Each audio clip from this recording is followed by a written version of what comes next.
Hey friends, who's hungry?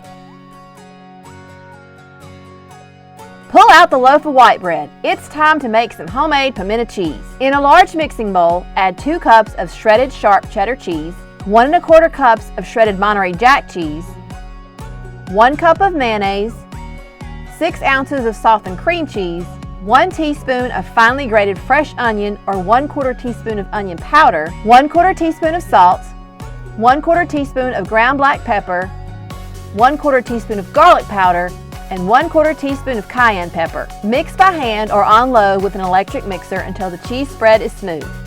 Then add 3 tablespoons of diced pimentos.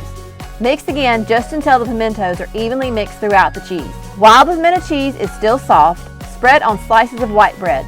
Cover and chill the remainder of the pimento cheese in the refrigerator. Looking for more recipes? Be sure to follow me.